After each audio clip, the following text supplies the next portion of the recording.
آپ پوچھیں گے کہ میرے دل میں ایسا خیال کیوں آیا؟ آپ اسے خیال کہہ رہے ہیں؟ جناب یہ تو میری آرزو ہے، ایک دیرینہ تمنا ہے۔ یہ خواہش تو میرے دل میں اس وقت سے پل رہی ہے جب میں لڑکی کا فرق بھی نہیں جانتی تھی۔ اس آرزو نے اس دن میرے دل میں جنم لیا جب پہلی بار میرے بھائی کو مجھ پر فوقیت دی گئی۔ جب اور اب میں اتنا ہی فرق ہے کہ جب میں یہ سوچا کرتی تھی کاش میں لڑکا یا بھائی ہو جاتی اور ان سارے سرکش اور فضول سے بھائیوں سے گن گن کر بدلہ لیا کرتی اور ان کی وہ پٹائی کرتی کہ وہ بھی یاد کرتے۔ اور اب یہ سوچا کرتی ہوں کاش میں مرد یا شوہر بن جاتی اور میرے مظلوم اور بے زبان شوہر میری بیوی۔ یہی وجہ ہے کہ ایک بار جب وہ بڑی تمطراق سے بولے کیا ہی اچھا ہوتا کہ میں بیوی ہوتا اور تم شوہر، تو میں نے جھٹ سے یہ جواب دیا تو بن جائیے نا، اس میں سوچنے کی کیا بات ہے؟ اچھا تو یہ بتاؤ کہ تم شوہر ہوتی تو کیا ہوتا؟ وہ نہ ہوتا جو آج ہو رہا ہے۔ مان لو کہ تم شوہر ہو گئی، اب بتاؤ تم کیا کرو گی؟ تو پھر میں گن گن کر بدلہ لوں گی اور کیا کروں گی، لیکن ذرا مجھے اس بات پر خوش تو ہونے دیجیے۔ اور سچ مچ میرے اوپر تھوڑی دیر تک ایک عجیب سی کیفیت طاری رہی۔ اس روح پرور خیال نے میرے پورے جسم و جان میں ایک وجدانی کیفیت پیدا کر دی اور میں سوچنے لگی کہ واقعی اگر میں شوہر بن جاتی تو کیا ہوتا۔ لیکن اتنا ہی تو کافی نہیں ہوتا کہ میں شوہر بن جاتی، اس کے ساتھ میرے شوہر بھی تو میری بیوی بنتے۔ مزہ تو جب ہی تھا۔ ذرا تصور کی آنکھ سے دیکھیے، اب میں شوہر بن گئی ہوں، مجھے کہیں دعوت میں جانا ہے، میں اپنی تیاری شروع کرتا ہوں، شیو بناتا ہوں، نہاتا ہوں، گھنٹہ بھر آئینے کے سامنے کھڑے ہو کر کریم پاؤڈر مل مل کر بڑی مشکل سے اپنے کالے چہرے کو سانولے کی حد تک لے آتا ہوں، پھر ٹائی باندھتا ہوں۔ ناڑ درست کرنے میں کم و بیش آدھا گھنٹہ لگ ہی جاتا ہے۔ پریس کی ہوئی پینٹ کی کریز درست کرتا ہوں، ٹائی کے ہم رنگ نمائشی رومال کو کوٹ کی اوپری جیب میں باقاعدہ جماتا ہوں۔ وہ گندا رومال جو منہ، ہاتھ، چشمہ اور جوتے پوچھنے کے کام آتا ہے اسے پینٹ کی جیب میں رکھتا ہوں۔ اپنے فارغ البال ہوتے ہوئے سر پر بچے کچے بالوں کی تہ اچھی طرح جماتا ہوں تاکہ کہیں سے اسپاٹ چاند نہ نمودار ہو جائے۔ گھر میں بدقسمتی سے ایک ہی آئینہ ہے اور اس پر کم و بیش 2.5-3 گھنٹے میرا قبضہ رہتا ہے۔ گھر کے جملہ امور نوکر کو سمجھانے اور دروازے وغیرہ اچھی طرح بند کرنے کی ہدایت دے چکنے کے بعد جب میری بیوی یعنی میرے موجودہ شوہر آئینے کے سامنے کھڑی ہو کر میک اپ شروع کرتی تو میں ٹھیک اپنے موجودہ شوہر کی طرح کہتا ہوں بس اب تیاری ہو بھی چکو، تمہاری وجہ سے پارٹی میں دیر ہو گئی، خدا بچائے عورتوں کے سنگار اور آرائش سے۔ میرے بار بار کہنے پر کہ دیر ہو رہی ہے جلدی کرو، وہ غریب 15 منٹ میں الٹی سیدھی تیار ہو جاتی ہے اور جلدی میں ایک نئی اور ایک پرانی چپل پہن کر یا ساڑی سے میچ کرتا ہوا پرس میز ہی پر چھوڑ کر پرانا پھٹا ہوا پرس ہاتھ میں لٹکائے چل پڑتی ہے، اور میں اس کی سابقہ شوہرانہ زیادتیوں کو یاد کر کے دل ہی دل میں خوش ہوتا ہوا اس کے ساتھ ہو لیتا ہوں۔ جب ہم دعوت میں پہنچتے ہیں تو تقریباً لوگ واپس جا رہے ہوتے ہیں، لیکن میں بڑی آسانی سے یہ کہہ کر صاف بچ جاتا ہوں معاف کیجیے گا ان کی تیاریوں میں دیر ہو گئی، عورتوں کا میک اپ تو آپ جانتے ہی ہیں۔ پھر بھلا کس میں ہمت ہے کہ اس عالمگیر جھوٹ جسے حقیقت کہا جاتا ہے اس سے انکار کر دے۔ شوہر بننے کے ایک اور افادی پہلو پر بھی ذرا غور کر لیں۔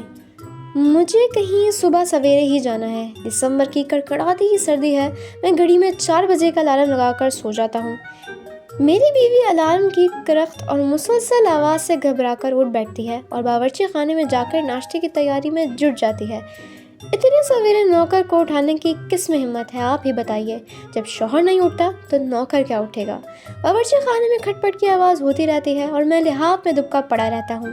گرما گرم پراٹھوں، انڈوں، حلوے وغیرہ کی اشتہا انگیز خوشبو بھی مجھے بستر سے اٹھانے میں ناکام رہتی ہے تو پھر میری بیوی آتی ہے، ہولے ہولے مجھے اٹھاتی ہے، اور پھر جب میں گرم پانی سے شیو کرنے اور نہانے کے بعد تیار ہو کر میز پر پہنچتا ہوں تو ناشتے کی بیشتر چیزیں اور چائے ٹھنڈی ہو چکی ہوتی ہے، اور ان چیزوں کے دوبارہ گرم ہونے میں جو وقت لگتا اس سے اپنے لیٹ ہونے کا ذمہ دار قرار دے کر بکتا جھکتا میں گھر سے روانہ ہو جاتا ہوں۔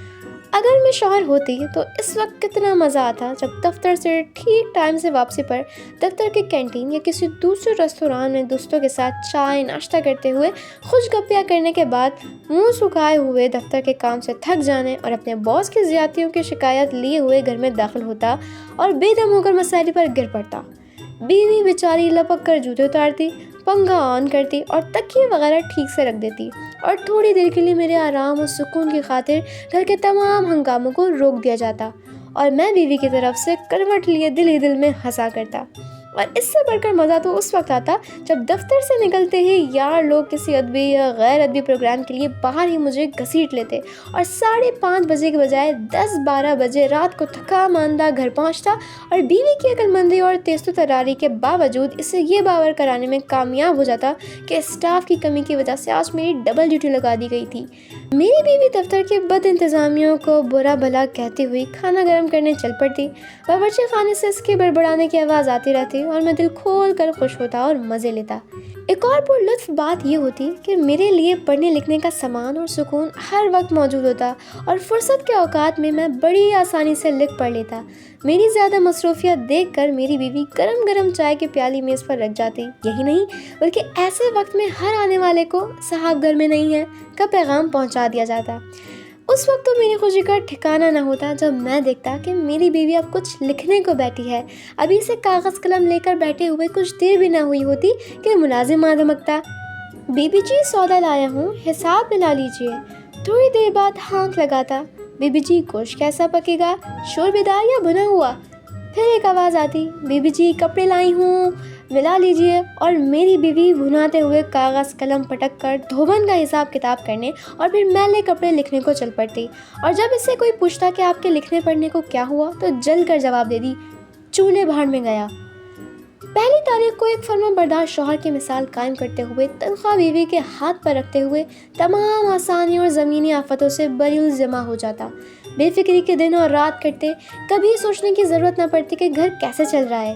مقررہ جیب خرچ کے علاوہ بیوی کی صندوقچی پر بھی چھوٹے موٹے ڈاکے ڈالا کرتا اور اس کے پوچھنے پر اچھی خاصی جنگ کا ماحول پیدا کر دیتا۔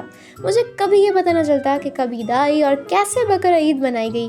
ایک قربانی کے لیے بیوی نے کتنی قربانیاں دی، دوسرے کے یہاں تقریبات نے اپنے گھر گرہستی کی دنیا میں کتنا بڑا زلزلہ پیدا کیا اور تنخواہ کی بنیادیں تک ہلیں۔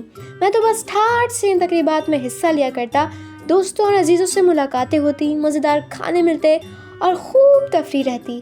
اگر میری بیوی کبھی میری فضول خرچی سے تنگ آ کر بجٹ فیل ہونے کی بات کہتی تو میں بڑے پیار سے کہتا، جانے من بجٹ فیل تو ہر بڑی حکومت کا رہتا ہے، بجٹ کا فیل ہونا باعث فکر نہیں بلکہ باعث عزت و شوکت ہے۔